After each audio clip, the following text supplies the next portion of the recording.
মুসা আলাইহিস সালাম স্বাভাবিকত রাজপ্রাসাদে বড় হওয়ার পর কিছুদিন পর তিনি মিশরের এক বাজারে হাঁটতে গেলেন।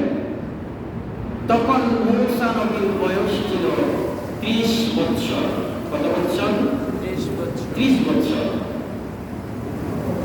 মুসা যখন বাজারে গেলেন, যাওয়ার পরে দেখলেন দুইজন ব্যক্তি ঝগড়াঝাটি করতেছে। নবীদের একটা সিস্টেম ছিল, তারা কোনো জায়গায় অন্যায় দেখলে, কোনো জায়গায় বিবাদ দেখলে তারা সেই বিবাদটাকে মীমাংসার রূপ দিয়ে তারপর সেখান থেকে আসতেন। এটা ছিল নবুয়তি মিজাজ। আমাদের সমাজের চিত্র কি? আমরা যদি দুইজন ব্যক্তি কোনো জায়গায় মুখে ঝগড়া চলতেছে, আমরা আগ বাড়িয়ে কিভাবে তাকে হাত পর্যন্ত রূপান্তরিত করা যায়, আমরা সব সময় সেই চিন্তা করি। গরম পানি ঢেলে দিয়ে দুই ব্যক্তির ঝগড়া ছিল সেটাকে দুই গোষ্ঠীর ঝগড়ায় পরিণত করি। এটা হচ্ছে আমাদের স্বভাব। কিন্তু নবীদের মিজাজ ছিল ভিন্ন। তারা যেখানেই অন্যায় দেখতেন সেখানেই প্রতিহত করতেন। মুসা নবী যখন দেখলেন, এই থামো, কি হয়েছে, তোমাদের সমস্যা কি?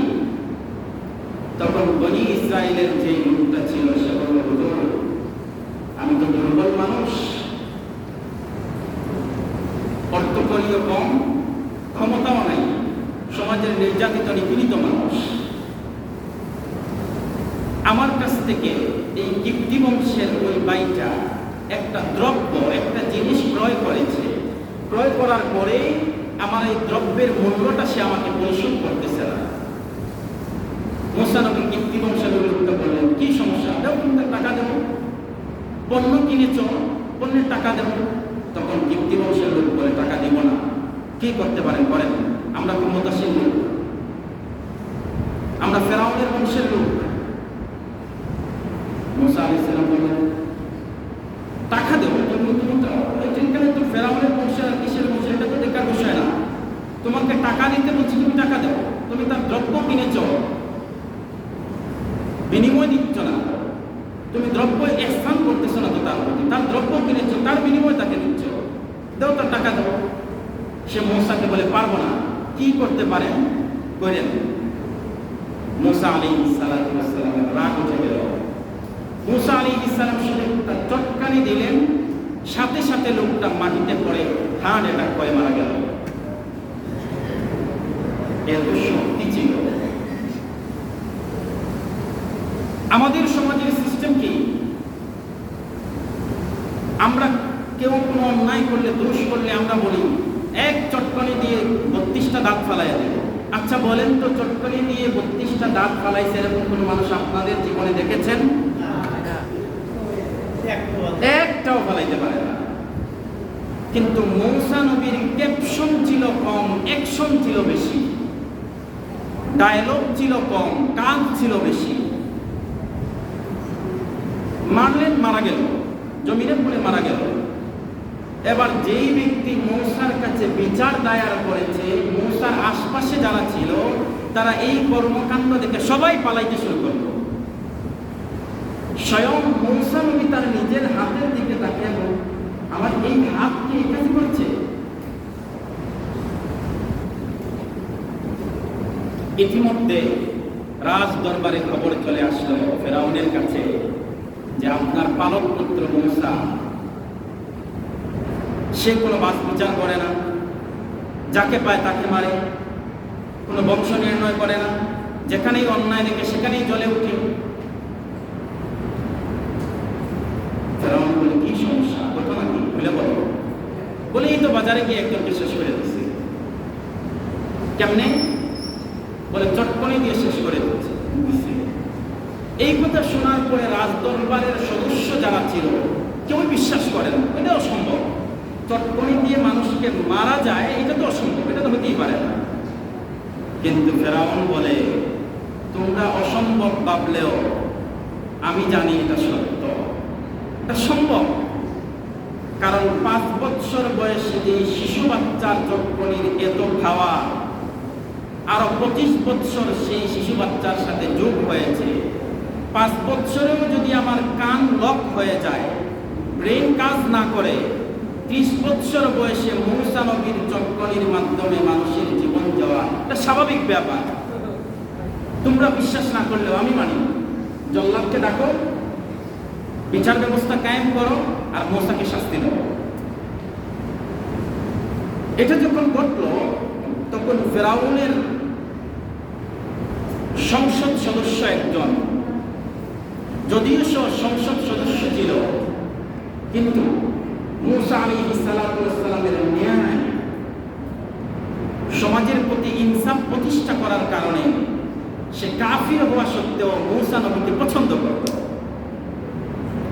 সংসদে আইনটা যখন ফাঁস হয়ে গেল, মূসাকে ধরো, সংসদে নিয়ে এসো, আইনা ফাঁসির কাস্টে ঝুলাও। তখন রব্বুল আলামিন কুরআনুল কারীমের 28 নম্বর সূরা সূরাতুল কাসাসের 20 নম্বর আয়াতের মধ্যে বলছেন, ওয়াজাআ রাজুলুম মিন আকসাল মাদিনাতি ইয়াসআ ক্বালা ইয়া মূসা ইন্নাল মালা'a ইয়াতামিরুনা বিকা লিয়াকতুলুকা ফাখরুজ ইন্নী লাকা মিনান নাসিহিন। শহরের ওই প্রান্ত থেকে একজন লোক দৌড়ে এসে বলল, মূসা, তাড়াতাড়ি তুমি এই শহর ছেড়ে চলে যাও, কারণ ইন্নাল মালা'a ইয়াতামিরুনা বিকা লিয়াকতুলুকা, সংসদ সদস্যদের তোমার সম্পর্কে সভা সংগঠিত হয়েছিল। সেই সভায় সিদ্ধান্ত হয়েছে মূসাকে সংসদে ডেকে নিয়ে এসে শেষ করে দেওয়া। তুমি ফাখরুজ, তুমি শহর থেকে বের হয়ে যাও। যদিও তুমি ভাবতেছো আমি কিপ্তি বংশের লোক হয়ে তোমাকে এই কথা বলছি, কেন? মূসা শুনে রাখো, ইন্নী লাকা মিনান নাসিহিন, যদিও আমি কিপ্তি বংশের লোক, কিন্তু তোমার এই ন্যায় পরায়ণতা দেখে আমি তোমার প্রতি আকর্ষিত হয়ে তোমাকে বলছি, মূসা তুমি শহর থেকে বের হয়ে যাও। আমি তোমার কোনো ক্ষতি করতে চাচ্ছি না, বরং ইন্নী লাকা মিনান নাসিহিন। মূসা, ভালো করে শুনে রাখো, আমি তোমার একজন হিতাকাঙ্ক্ষী, আমি তোমার ভালো চাচ্ছি, তুমি শহর থেকে বের হয়ে যাও। মূসা আলাইহিস সালাম শহর থেকে বের হয়ে চলে গেলেন। মিশর ছাড়ার পরে তিনি পার্শ্ববর্তী একটা দেশে ঢুকলেন। সেই দেশের নাম হচ্ছে জর্ডান। নাম কি? সেই জর্ডানের এমন একটা শহরে তিনি গিয়ে পৌঁছলেন, সেই শহরের নাম হচ্ছে মাদিয়ান। সেই শহরের নাম কি? মাদিয়ান। কোন নবীর শহর মনে আছে? শুআইব আলাইহিস সালাম। আল্লাহ বলছেন, ওয়া ইলা মাদিয়ানা আখাহুম শুআইবা। যে নবীর আলোচনা করেছিলাম, ওই নবীর উম্মতেরা ওজনে কম দেওয়ার কারণে আল্লাহ তাআলা তাদেরকে দুনিয়া থেকে শেষ করে দিয়েছিলেন। সেই মাদিয়ানে মূসা আলাইহিস সালাম যখন পৌঁছলেন, পৌঁছার পরে মূসা আলাইহিস সালাম মাদিয়ানে প্রবেশ করে দেখলেন দুইজন মহিলা এক বন্ধ কূপের পাশে বসে আছে। কিন্তু সেই দুজন মহিলা কারা মূসা চিনেন না। তিনি তাদের কাছে গিয়ে জিজ্ঞেস করলেন, তোমরা কি করছো এখানে বসে? তখন তারা মূসা নবীকে বলল, ও মূসা, তারা বলল, শুনে রাখো, আমরা তো দুর্বল দুইজন মহিলা, আমরা যে বন্ধ কূপের পাশে বসে আছি, সেই বন্ধ কূপের ঢাকনাটা এত ভারী যে 10 জন শক্তিশালী যুবক এসেছি। কূপের ঢাকনাটা যখন সরাইয়া দেয়, তখন সর্বশেষ তারা তাদের বকরি মেষ এদেরকে যখন পানি পান করাইয়া চলে যায়, তখন আমরা 2 গুণ সেখান থেকে খাঁচাইয়া খুঁজে পানি উঠে আমাদের বকরিদেরকে পান করায়, তারপরে আমরা যাই। মূসা বলেন, এই কথা, এই জন্যই কি তোমরা বসে আছো? মূসা আলাইহিস সালাম সেই বন্ধ কূপের ঢাকনার পাশে গেলেন। যেই বন্ধ কূপের ঢাকনা ওঠানোর জন্য 10 জন শক্তিশালী যুবকের প্রয়োজন হয়। মূসা আলাইহিস সালাম সেই কূপের পাশে গিয়ে বাম হাত দিয়ে সেই ঢাকনা ধরে ছুঁড়ে ফেলে দিলেন। এই কাণ্ড দেখে সেই দুই মহিলা আশ্চর্য হয়ে গেল, এই লোকটা কি কোনো মানুষ? শক্তিগত মুসার ভিতরে দেখেন, যেই বন্ধকূপের ঢাকনা ওঠানোর জন্য 10 জন যুবকের প্রয়োজন হয় শক্তিশালী, সেই কূপের ঢাকনাটা মুসা আলাইহিস সালাতু ওয়াস সালাম বাম হাত দিয়ে তুলে ফেলে দিলেন। সুবহানাল্লাহ। এত শক্তি মুসার ভিতরে আল্লাহ দিলেন। এবার মুসা আলাইহিস সালাতু ওয়াস সালাম তিনি বলেন, এই ঢাকনা ওঠানোর পরে আমি মহিলাদেরকে বললাম তোমরা বসো। এবার আল্লাহ কি বলছেন? আল্লাহ বলছেন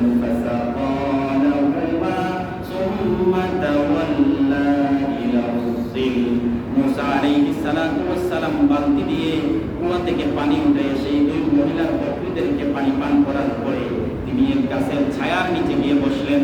বসার পরে আল্লাহর কাছে দোয়া করলেন, ফাকালা রাব্বি ইন্নী লিমা আনজালতা ইলাইয়া মিন খাইরিন ফাকির। তাদেরকে পানি পান করানোর পরে তারা যখন চলে গেল, তখন মুসা নবী এক গাছের ছায়ার নিচে বসে আল্লাহর কাছে দোয়া করে, আল্লাহ আমি তো নিঃস্ব, আমি অসহায়, আমার কেউই নাই, কোথায় আমার জন্মস্থান, কোথায় এসে আমি পড়ে যাচ্ছি, আমার কেউই নাই। আল্লাহ আপনি আমাকে উত্তম একটা জায়গার ব্যবস্থা করে দেন। সুবহানাল্লাহ। মুসা আলাইহিস সালাম আল্লাহর কাছে দোয়া করে বসে আছেন, ধৈর্য ধারণ করতেছেন। কিছুক্ষণ পরে ওই যেই দুই মহিলার বকরিকে পানি পান করিয়েছেন, সেই মহিলাদের মধ্য থেকে একজন মহিলা মুসা নবীর দিকে আসতেছে। মুসা আলাইহিস সালামের কাছে এসে বলে, এই লোক চলো, তুমি আমার সাথে চলো, আমার বাবা তোমাকে ডাকছে। ইন্না আবি লিয়াজজিয়াকা, আমার বাবা তোমাকে ডাকছে তোমাকে পুরস্কার দেওয়ার জন্য। মুসা আলাইহিস সালাতু ওয়াস সালাম আল্লাহর কাছে শুকরিয়া আদায় করে আলহামদুলিল্লাহ, আমি তো এটাই চেয়েছিলাম, আল্লাহ তাআলা আমাকে উত্তম একটা পুরস্কারের ব্যবস্থা করেছেন, আলহামদুলিল্লাহ। মুসা তাদের সাথে রওনা করেন, ওই মহিলার সাথে রওনা করেন। এবার রওনা হওয়ার পরে তিনি যখন গেলেন, যাওয়ার পরে দেখলেন বৃদ্ধ লোক, তিনার নাম ছিল শুআইব আলাইহিস সালাতু ওয়াস সালাম, যিনি মাদাইনবাসী নবী ছিলেন। শুআইব আলাইহিস সালাতু ওয়াস সালামের কাছে যখন পৌঁছলেন, পৌঁছার পরে শুআইব নবী তাকে পরিচয় জিজ্ঞেস করলেন, তোমার বাড়ি কোথায়, তোমার নাম কি? তিনি বললেন, আমার বাড়ি অমুক জায়গায়, আমার নাম এইটা, আমি এখানে এসেছি এই কারণে।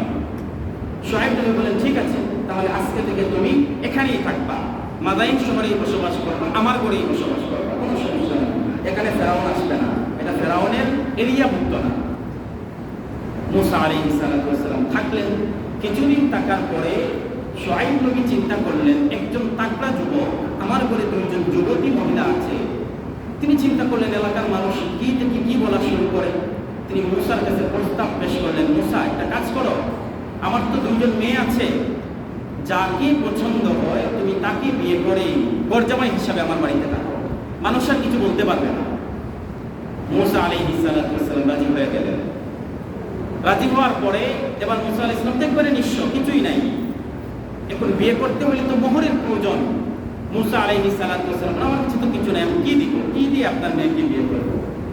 এবার মুসা আলাইহিস সালাতু ওয়াস সালামকে শুআইব নবী বললেন, একটা কাজ করেন, আপনি আমার যে কোনো এক মেয়েকে বিবাহ করেন, আর মোহর স্বরূপ আমার ওই যেই মেয়েকে বিবাহ করবেন তার যে বকরিগুলো আছে সেই বকরিগুলাকে আপনি 10 বৎসর চড়াবেন, বিনিময় হিসাবে মোহর হয়ে যাবে। মুসা আলাইহিস সালাম রাজি হয়ে গেলেন। এবার মুসা আলাইহিস সালাতু ওয়াস সালাম 10 বৎসর যাবত শুআইব নবীর ছাগল পালগুলো তিনি চড়াচ্ছেন। 10 বৎসর যাবত যখন মুসা নবী এগুলো চড়াচ্ছেন, চড়ানোর পরে মুসা আলাইহিস সালাতু ওয়াস সালামের আগে বয়স ছিল 30, এবার 10 বৎসর যোগ করলে বয়স হয় কত? 40। সবাই বলেন কত? 40। নবুয়তি বয়স 40 বৎসর বয়সে আল্লাহ তাআলা নবীদেরকে নবুয়ত দান করেন। এবার মুসা আলাইহিস সালাতু ওয়াস সালামের নবুয়তি বয়স হয়ে গেল। আল্লাহ মুসাকে বলছেন, ও মুসা, আর কত শ্বশুর বাড়িতে থাকবা, পান্তা ভাত খাবা, এবার তোমার কাজ আর শ্বশুর বাড়িতে থাকা না, তোমার জন্মস্থান তুমি মিশরে আবার চলে যাও। মুসা আলাইহিস সালাতু ওয়াস সালামকে আল্লাহ তাআলা নবুয়তের দায়িত্ব দিয়ে এবার মিশর পাঠালেন। মুসা আলাইহিস সালাতু ওয়াস সালাম তার স্ত্রী, সন্তান সন্ততি, সাথে কিছু বেড়া বকরিগুলো নিয়ে রওনা দিলেন। যখন জর্ডানের ভূমি পার করে মিশরের সীমান্তে প্রবেশ করলেন, তখন সেই জায়গায় মিশরের পার্শ্ববর্তী একটা স্থানের নাম হচ্ছে তুরে সাইনা। নাম কি? তুরে সাইনা। সেখানে যাওয়ার পরে আল্লাহ তাআলা মূসা নবীকে বললেন, ও মূসা, ওমা তিলকা বিয়ামিনিকা ইয়া মূসা, মূসা তোমার হাতে কি? তোমার সাথে তো এগুলো আছে, তোমার স্ত্রী, সন্তান, সন্ততি, মেষপাল, তোমার হাতে এই জিনিসটা কি? আচ্ছা বলেন তো মূসার হাতে কি ছিল? সবাই বলেন কি ছিল? লাঠি। মূসার উত্তর লাঠি দিলেই তো শেষ। আচ্ছা সংক্ষেপে বুঝেন কথাটা। আপনি যদি কোনোদিন বাংলাদেশের শ্রেষ্ঠ মানুষ, বাংলাদেশের কোনো প্রধানমন্ত্রীর সাথে আপনার যদি সাক্ষাৎ হয়, প্রধানমন্ত্রী যদি আপনাকে জিজ্ঞেস করে কেমন আছো বাবা, আপনি কি বলবেন আলহামদুলিল্লাহ, এই কথা বলেই শেষ করে দিবেন? প্রধানমন্ত্রীর সাথে কথা বলার সুযোগ পেয়েছি, আজকে আমার মনের ভিতরে যা আছে সব কিছু বলে দিই, যা চাওয়া পাওয়া সব কিছু বলে দিই। মূসা আলাইহিস সালাম আল্লাহর সাথে কথা বলছেন, ওয়া কাল্লামাল্লাহু মূসা তাকলিমা, জীবনের প্রথম সরাসরি আল্লাহর সাথে কথা বলছেন। মূসা বলে আল্লাহ শুনে, আল্লাহ বলে মূসা শুনে, মধ্যখানে কোনো কেউ নেই, কোনো পর্দা নাই। সরাসরি মূসা আল্লাহর কাছে কথা বলছেন, আল্লাহর সাথে কথা বলছেন। আল্লাহ জিজ্ঞেস করলেন, ওমা তিলকা বিয়ামিনিকা ইয়া মূসা, মূসা তোমার হাতে কি আছে? দেখেন মূসা আলাইহিস সালাম লাঠি বলেই শেষ করে দিতে পারতেন, কিন্তু মূসা আলাইহিস সালাম আল্লাহর সাথে কথা বলার সুযোগ পেয়েছেন। তিনি বলেন, আতাওয়াক্কাউ আলাইহা, আল্লাহ পরবর্তীতে কিছু জিজ্ঞেস করার আগেই মূসা বলা শুরু করছেন, আতাওয়াক্কাউ আলাইহা, ও আল্লাহ এই লাঠির উপর আমি যখন ক্লান্ত হয়ে যাই তখন পর দিয়ে চলি, ওয়া উশবিহা আলা বানামি, আর শুধু তাই না, বরং এই লাঠি দিয়ে আমি গাছের পাতা পেড়ে আমার বকরিগুলোকে খাওয়াই। এই কাজ করেও শেষ না, ওয়ালিয়া ফিহা মাআরিবু উখরা, এই কাজগুলো তো করি, আরো অনেক কাজ এই লাঠি দিয়ে করি, আপনি কি শুনতে চান? মূসা আল্লাহকে প্রশ্ন করতেছেন, আপনি কি শুনতে চান? আল্লাহ বলছেন, ঠিক আছে মূসা এবার একটু থামো। এবার মূসা আলাইহিস সালাম যখন আল্লাহকে বললেন, আমার হাতে একটা লাঠি, এটা দিয়ে আমি পাড়ি, পাতা পায়রা ছাগলকে খাওয়াই, এটার উপর বোর দিয়ে চলি, আর অন্যান্য যত কাজ আছে সবগুলা করি, কিন্তু মূসার হাতে যে লাঠিটা ছিল সেই লাঠি অস্বাভাবিক কিছু হইতো না। আল্লাহ তাআলা এবার মূসাকে বললেন, আলকিয়া মূসা, ও মূসা তুমি তোমার লাঠিকে নিক্ষেপ করো। মূসা আলাইহিস সালাম যখন লাঠি নিক্ষেপ করলেন, ফাইদা হিয়া হাইয়াতুন মুতাসা, কোরআন পড়লে বোঝা যায়, তাফসীর পড়লে বোঝা যায়, ওই স্বাভাবিক মূসার হাতের লাঠিটা বিশাল এক অজগর সাপে রূপান্তরিত হয়ে গেল। সুবহানাল্লাহ। মূসা আলাইহিস সালাম অস্বাভাবিক ঘটনা এর পূর্বে কোনোদিন ঘটেনি। মূসা আলাইহিস সালাম ভয় পেয়ে গেলেন, এত বড় বিশাল সাপ, মূসা আলাইহিস সালাম ভয় পেয়ে গেলেন। এবার মূসাকে আল্লাহ তাআলা বলছেন, মূসা ভয় পেলে চলবে না, তোমাকে গুরু দায়িত্ব দিয়ে, বিশাল একটা দায়িত্ব দিয়ে ফেরাউনের কাছে পাঠাচ্ছি, তুমি ভয় পেলে তো চলবে না।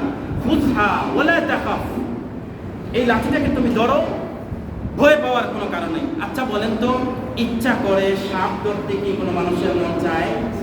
আবার যদি সেটা বিশাল অজগর হয় তাহলে কি ধরতে মন চাবে? স্বাভাবিকত মূসার মন চাচ্ছে না। মূসাকে আল্লাহ বলেন, খুযহা ওয়ালা, মূসা তুমি ধরো না, লা তাখাফ, ভয়ের কোনো কারণ নাই, সানুঈদুহা সিরাতাহাল উলা, মূসা তুমি ধরবা, লাঠিটা আগের রূপে আবার ফিরে আসবে। সুবহানাল্লাহ। কোরআনে মূসা আলাইহিস সালাম, এখন স্বাভাবিক প্রশ্ন আসতে পারে, মূসা আলাইহিস সালাম ভয় পাওয়ার কারণ কি? ভয় পাওয়ার কারণ হচ্ছে এই দিনের পূর্বে মূসা আলাইহিস সালামের সাথে এরকম অলৌকিক কোনো ঘটনা ঘটে নাই, স্বাভাবিক ভয় পাওয়ার কথা। এবার মূসা আলাইহিস সালাম যখন লাঠিটা ধরলেন আগের রূপে ফিরে আসলো। এবার আল্লাহ বললেন, মূসা এই কাণ্ডটা কেন ঘটাইছি জানো? তুমি বর্তমান পৃথিবীর সবচেয়ে বড় স্বৈরাচার, বর্তমান পৃথিবীর সবচেয়ে বড় জালিমের বিরুদ্ধে তুমি দাওয়াত দিতে যাচ্ছ। সেই জালিমের বিরুদ্ধে তুমি দাওয়াত দিতে হলে অবশ্যই এমন কিছু অলৌকিক ক্ষমতা দেখাতে হবে সেই জালিম যার কল্পনাও কখনো করে নাই। মূসা আলাইহিস সালাম এবার জালিমের বিরুদ্ধে দাওয়াত দিতে গেলেন।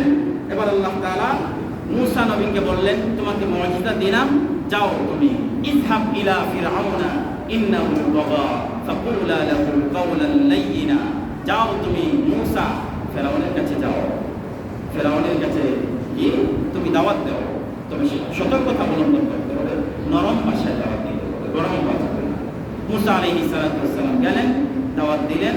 প্রথমে ফেরাউনের কাছে গেলেন, যাওয়ার পরে ফেরাউনের প্রধান ফটক খুলে দেওয়ার পরে ফেরাউন চিন্তা করলো সেই মুসা আবার এখানে আসছে কেন? মুসা কোথায় ছিল 10 বছর? 10 বছর পরে আবার তোমার দেখা।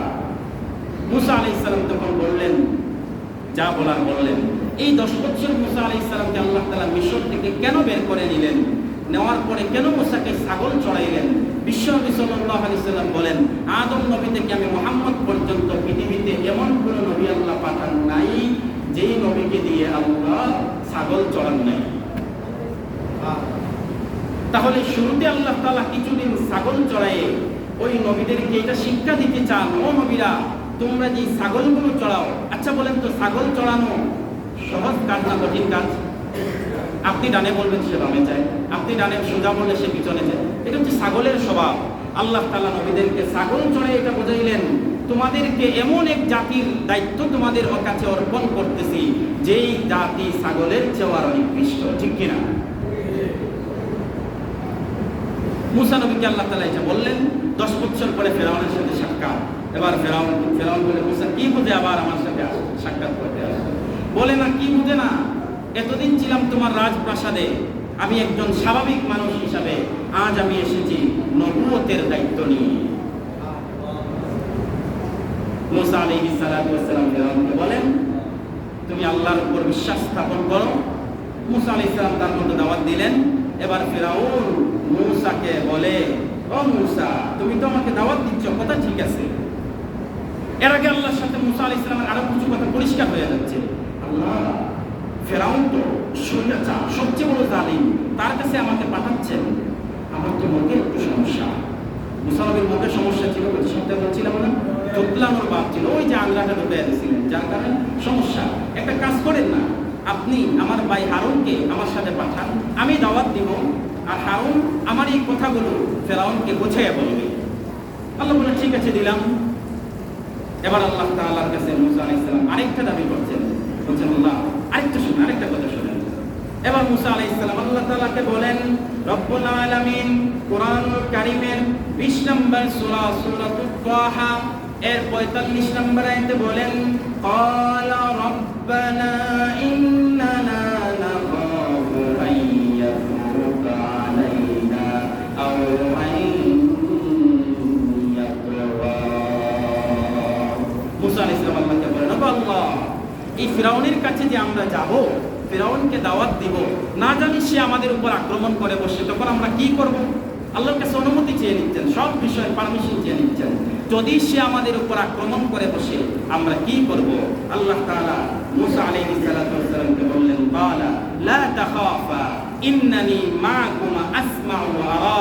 ও মুসা ও হারুন, তোমাদের ভয়ের কোনো কারণ নাই, তোমরা যাও, ফিরাউনের কাছে দাওয়াত পৌঁছাও, আমি স্বয়ং আল্লাহ তোমাদের সাথে থেকে তোমাদের দাওয়াত শুনবো, এবং ফেরাউন তোমাদের সাথে কি আচরণ করে তা আমি স্বয়ং আল্লাহ নিজেই দেখবো।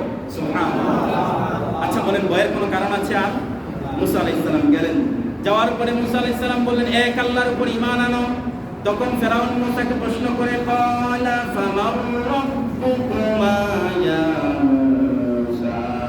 ও মুসা, তুমি বলছো এক আল্লাহর উপর ঈমান আনতে, আজকের এই দিনের আগ পর্যন্ত আমি মুসা কোনোদিন শুনি নাই আমি ব্যতীত পৃথিবীতে কোনো আল্লাহ আছে। নাউযুবিল্লাহ। মুসা বলেন, মা লাকুম মিন ইলাহিন গায়রু, আমি ছাড়া আবার কে তোমার ইলাহ? আমি ছাড়া আবার কে তোমার আল্লাহ? আমি তো সেই আল্লাহর উপর ঈমান আনবো না, তুমি কেন এসেছো বলো? মুসা আলাইহিস সালাম বিভিন্ন কায়দার কৌশলে তাকে যখন বোঝাতে শুরু করলেন, এক পর্যায়ে ফেরাউন বলে, ঠিক আছে তোমার আল্লাহ আছে, তোমার আল্লাহর পরিচয় কি?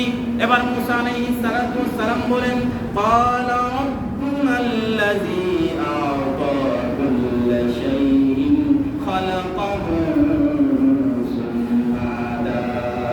মুসা আলাইহিস সালাম এবার বললেন, তিনি সেই আল্লাহ যিনি তুমি ফেরাউন সহ গোটা পৃথিবীর মানুষকে অস্তিত্ব লাভ করার আগেই যিনি অস্তিত্ব দান করেন, এবং অস্তিত্ব লাভ করার পর যতদিন পর্যন্ত সে বুঝতে না শিখে ততদিন পর্যন্ত যিনি লালন পালন করেন, তিনি রব। তিনি কে? আল্লাহ। এবার সে বলে, ঠিক আছে তোমার আল্লাহ, তুমি বলতেছো তোমার মতো বলে আছে, তুমি যে নবুয়ত নিয়ে এসেছো, তোমার সেই নবুয়তের সপক্ষে কোনো মর্যাদা পেশ করতে পারবা? তুমি তো নবী, নিজেকে নবী দাবি করছো, তাহলে দেখি সেই নবুয়তের সপক্ষে কোনো মর্যাদা পেশ করো। এবার মুসা আলাইহিস সালাতু ওয়াস সালামকে আল্লাহ তাআলা সর্বপ্রথম মর্যাদা কি দিয়েছিলেন? লাঠি। মুসা আলাইহিস সালাতু ওয়াস সালাম সুন্দর করে ফেরাউনের সামনে লাঠিটা ছাড়লো, ভয়ঙ্কর সাপে রূপান্তরিত হলো। ফেরাউন স্বাভাবিকত সে কল্পনাও করে নাই, তার কথা মতে এরকম পাওয়া যায়, সে বলে পৃথিবীতে এত বড় সাপ আছে বলে আমার ধারণা ছিল না। সে আশ্চর্য হয়ে গেল, কিন্তু আশ্চর্য হলে তো আর হবে না, মুসাকে তো প্রতিহত করতে হবে। এবার সে মুসাকে বলতেছে যে মুসা ক্বালা আজিতানা লিতুখরিজানা মিন আরদিনা বিসিহরিকা ইয়া মুসা। ও মুসা, এতদিন তো বিভিন্ন কায়দা কৌশল করেছো আমাকে বিভিন্নভাবে পরাভূত করার জন্য, আজকে তুমি এসেছো তোমার জাদু নিয়ে, আমাকে জাদু দেখিয়ে ভয় পাওয়ার মাধ্যমে আমার ক্ষমতা চুপ করে তুমি আমার ক্ষমতার আসনে বসতে চাও? মুসা নবীকে বলে তুমি আমাকে জাদুর মাধ্যমে আমার ক্ষমতা কেড়ে নিতে চাও? আরে বেটা মুসা, তুমি যেই বই দেখাচ্ছ শেষ করে দিতেছি, একটু অপেক্ষা করো। এবার ফেরাউন মুসা আলাইহিস সালাতু ওয়াস সালামকে বলে একটা কাজ করো, এগুলো তো স্পষ্ট জাদু, আমি বিশ্বাসই করি না, আর তুমি যে জাদু দেখাচ্ছ এই জাদু মিনিটের ভিতরে শেষ করে দেওয়ার মতো জাদুকর আমার কাছে আছে। ফেরাউন মুসা নবীকে বলতেছে আচ্ছা আপনারা বুঝে থাকলে বলেন তো মুসা আলাইহিস সালাতু ওয়াস সালামের এটা জাদু ছিল না আসলেই মুজিজা ছিল? মুজিজা ছিল। জাদুর সামনে, মুজিজার সামনে কোনোদিন বিশ্বের কোন জাদুকরের জাদু এসে টিকতে পারবে না। এবার মুসাকে বলল ঠিক আছে, তাহলে একবার খেলা হইয়া যাক, কার ক্ষমতা বেশি, তোমার আল্লাহর ক্ষমতা বেশি না আমি ফেরাউনের ক্ষমতা বেশি, দেখা যাক। ফেরাউন বলল একটা দিন তারিখ নির্ধারণ করা হোক। সেই দিন তারিখে ফেরাউনের বাসায় মুসাকে সে বলল তুমি তোমার খেলা দেখাবো আর আমরা আমাদের খেলা দেখাবো। যে পরাজিত হয় তাকে অটোমেটিকলি আমার কথা মানতে হবে। আমি পরাজিত হলে তোমার কথা মানবো, তুমি পরাজিত হলে আমার কথা মানবা। ঠিক আছে মুসা আলাইহিস সালাম রাজি, তাহলে আবার দিন তারিখ নির্ধারণ করা হোক। মুসা আলাইহিস সালাম বললেন ঠিক আছে।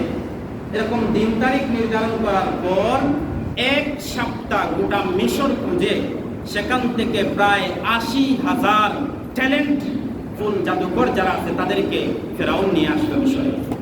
কতজন? বিপরীতে কয়জন? নাম কি? মুসা। এক মুসা, তার বিপরীতে কতজন? ৮০,০০০। অর্থাৎ এক মুসা জাদু দেখাবে আর বিপরীতে ৮০,০০০ জাদুকর তাদের জাদু দেখাবে, জাদুবিদ্যা দেখাবে। শুরু। এবার মুসা আলাইহিস সালাতু ওয়াস সালাম তিনি বলেন, তারা যখন আসলো, আসার পরে তারা বলল ক্বালু ইয়া মুসা ইম্মা আন তুলকিয়া ওয়া ইম্মা আন নাকুনা আউওয়ালা মান আলকা। এবার সবাই সিদ্ধান্ত নিয়ে বলতেছে যে দেখে মুসা আর মুসা আলাইহিস সালাম তাদেরকে বলতেছেন একসাথে যদি আমরা খেলা দেখাই তাহলে খেলাটার মজা হবে না। বলে একটা কাজ করো, হয় তোমরা আগে নিক্ষেপ করো না হয় আমি আগে নিক্ষেপ করি। এক পক্ষ আগে করো, পরের পক্ষ পরে করো, তাহলে দেখতে খেলাটা সুন্দর দেখাবো। তাহলে তো বিশৃঙ্খলা হয়ে যাবে, একসাথে ছাড়লাম কার সাপ কারে খেলো কিছুই তো বোঝা যাবে না। তাহলে একটা কাজ করো, হয় আমাকে আগে সুযোগ দাও না তোমরা আগে করো। তারা চিন্তা করলো মুসাকে আগে সুযোগ দেওয়া যাবে না। ফেরাউন চিন্তা করলো মুসাকে যদি আগে সুযোগ দেই মুসা এমন অলৌকিক কোনো ক্ষমতা দেখাবে আমার জাদুকররা সবাই ভয় পেয়ে যাবে। তাহলে কি মুসাকে বলল তুমি পরে নিক্ষেপ করো, আমার জাদুকর আগে নিক্ষেপ করবে। তাফসীরের কিতাবে পাওয়া যায় তারা যখন ৮০,০০০ জাদুকর তাদের রশিগুলা ফেলতে শুরু করলো ৮০,০০০ রকমের প্রাণীতে রূপান্তরিত হয়ে গেল। কোনটা সাপ, কোনটা ভাল্লুক, কোনটা ভেড়া, কোনটা বাঘ, কোনটা শিয়াল, এক একটা হিংস্র প্রাণীতে রূপান্তরিত হলো। স্বাভাবিক মুসা আলাইহিস সালাতু ওয়াস সালাম মানবীয় গুণ হিসাবে ভয় পেয়ে গেলেন। এই ৮০,০০০ প্রাণীর বিরুদ্ধে আমি মুসা কেমনি কি করবো? মুসা আলাইহিস সালাতু ওয়াস সালামকে আল্লাহ তাআলা বললেন ও মুসা ভয় পেলে তো চলবে না, ভয় পেলে চলবে না, ধৈর্য ধারণ করো, অপেক্ষা করো, খেলা তো সামনে এখনো অনেক খেলা বাকি আছে। মুসা আলাইহিস সালাতু ওয়াস সালামের পালা। এবার মুসা আলাইহিস সালাতু ওয়াস সালাম নিক্ষেপ করলেন। তিনি বলেন قال بل ألقوا فإذا حبالهم وعصيهم يخيل إليه من سحرهم أنها تسعى প্রাণীগুলো নিক্ষেপ করলো। তাদের রশিগুলো যখন নিক্ষেপ করলো, প্রত্যেকটা রশি যখন ভয়ঙ্কর এক একটা প্রাণীর আকৃতি ধারণ করলো এবং প্রত্যেকটা প্রাণী চলতে শুরু করলো, আমি মূসা আলাইহিস সালাতু ওয়াস সালাম ভয় পেয়ে গেলাম। কিন্তু আল্লাহ সুবহানাহু ওয়া তাআলা তখন আমাকে বললেন, ও মূসা লা তাখাফ ইন্নাকা আনতাল আ'লা, ও মূসা তোমার ভয়ের কোনো কারণ নাই, ইন্নাকা আনতাল আ'লা, এই জমিনে যদি বিজয় হয় তাহলে তুমি মূসারই বিজয় হবে। সুবহানাল্লাহ। আল্লাহ বলছেন মূসা তোমারই বিজয় হবে, ভয়ের কোনো কারণ নাই। নিক্ষেপ করলেন মূসা আলাইহিস সালাতু ওয়াস সালাম। মূসা তার লাঠি নিক্ষেপ করলেন। লাঠি শুধুমাত্র এক শ্বাস ভিতরে টান দিল, ৮০,০০০ প্রাণীগুলা মূসা আলাইহিস সালাতু ওয়াস সালামের লাঠি নামক সাপের ভিতরে এক নিঃশ্বাসে গিলে ফেলে দিল। সুবহানাল্লাহ। এত আস্তে সুবহানাল্লাহ বলবেন। এক শ্বাসে সব শেষ। শুধু তাই না, এখন জাদুকর যারা আছে, আমার মনে করেন জাদুবিদ্যা সম্পর্কে অভিজ্ঞতা আছে, আমি অপর জাদুকরকে দেখলেই বুঝতে পারবো তার কাছে জাদুর বিদ্যা কতটুকু আছে, আমার চেয়ে বেশি না কম। এই ৮০,০০০ জাদুকর তারা চিন্তা করলো আমাদের এই ৮০,০০০-এর প্রত্যেকটা ক্ষেত্রেই জাদুর ছিল, কিন্তু বিপরীত সাইডে যে মূসা ছিল, এক মূসা ছিল, এই মূসার এটা কোনো জাদু না।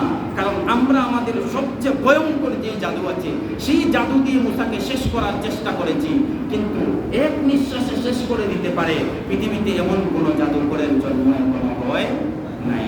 তাহলে কোনো জাদুকর না। কি করলো?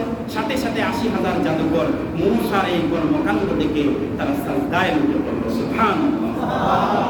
ফেরাউন চাইলো কি? হইল কি? চাইলো ফেরাউনকে এই দেশ থেকে মূসাকে এই দেশ থেকে বিতাড়িত করে দিতে।